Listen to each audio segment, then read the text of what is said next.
Marcus Hill never expected that returning a lost package would change his life.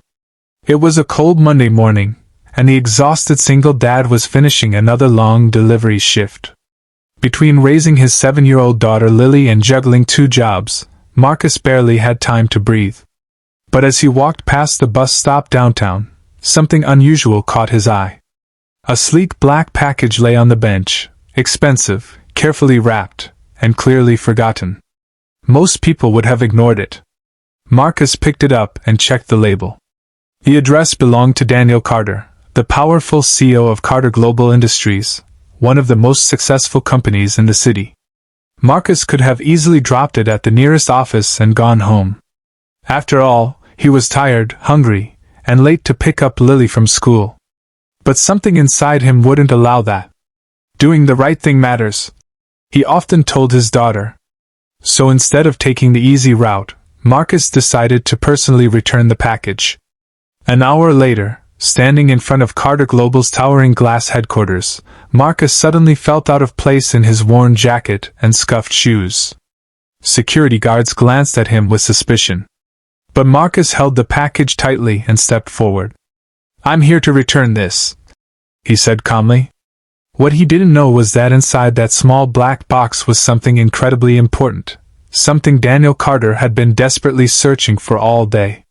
And when the CEO finally opened the package and looked inside, his expression changed instantly.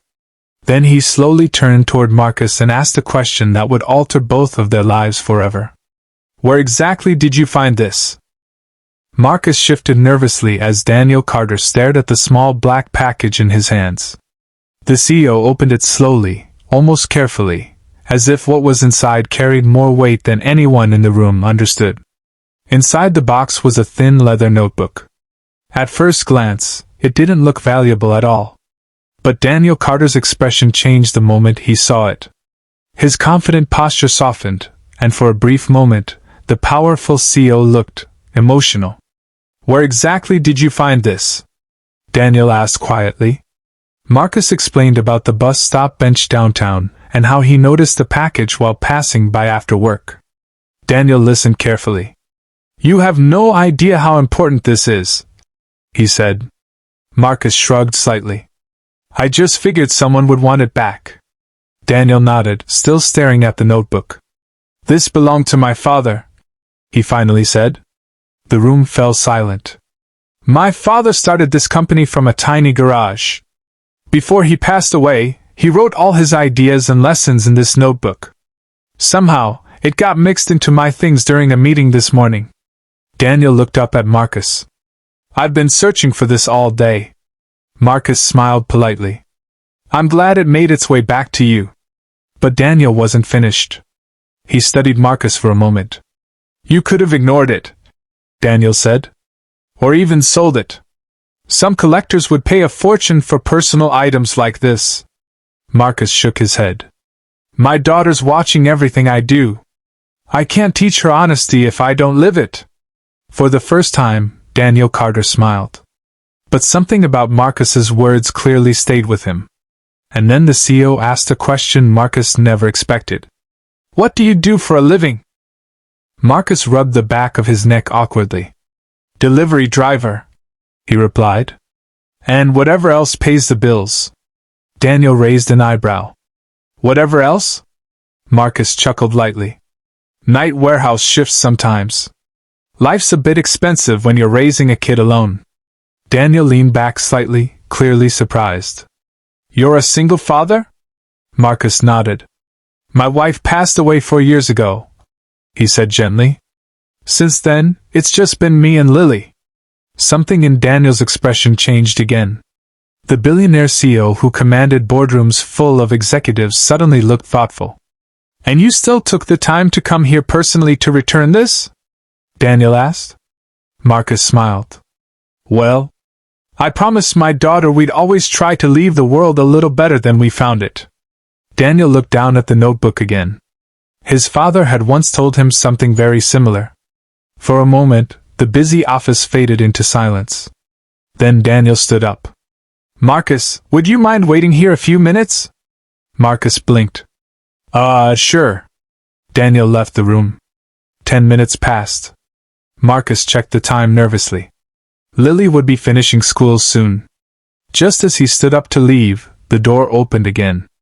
Daniel walked back in, holding a folder. "I've been thinking," the CEO said. Marcus suddenly had a strange feeling that something unexpected was about to happen. And he was right. Because Daniel Carter was about to make an offer Marcus never imagined possible. Daniel placed the folder on the table and slid it toward Marcus. "I believe people show their true character when no one is watching," Daniel said. Marcus looked confused.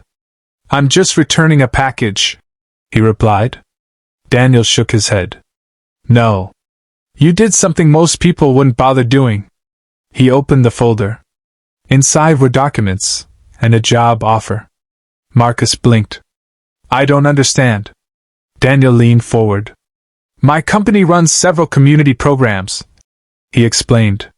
"Mentorship projects, youth outreach, scholarship foundations." Marcus listened carefully.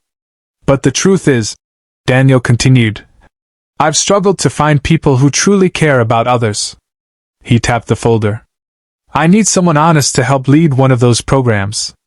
Marcus stared at the papers. "You want me to work here?" Daniel nodded. "I can teach skills," he said. "But integrity? That's rare." Marcus laughed nervously. "I don't have a business degree." Daniel smiled. "My father didn't either when he started." Marcus thought about Lily, about the endless bills, about the late-night shifts. But more than anything, he thought about setting an example for his daughter. Slowly, he looked up. "You really mean this?" Daniel extended his hand. "Absolutely." Marcus shook it, still in disbelief. But neither man realized that the real impact of this moment wouldn't happen in the boardroom. It would happen later that evening, when Marcus told Lily what had happened. That evening, Marcus picked Lily up from school like he always did. She jumped into the car, excited as usual. "Daddy! Guess what? I got a gold star today!" Marcus smiled warmly. "That's amazing, kiddo." On the drive home, he told her the whole story, from the package at the bus stop to the giant glass building and the unexpected meeting with the CEO. Lily listened with wide eyes. "And then what happened?" she asked. Marcus took a deep breath. "He offered me a new job." Lily gasped. "Like a big job?" Marcus laughed. "Yeah. A pretty big one." For a moment, she was quiet. Then she said something that made Marcus's eyes sting with emotion. "See? I told you doing the right thing always works out." Marcus smiled. Maybe the job was a blessing. Maybe the opportunity would change their lives. But in that moment, Marcus realized something even more important. The real reward wasn't the job offer. It was knowing his daughter truly understood the lesson he had been trying to teach her all along. Kindness matters. Honesty matters. And sometimes, the smallest good decision can create the biggest change. Because you never know who might be watching. Or how far one simple act of integrity can travel.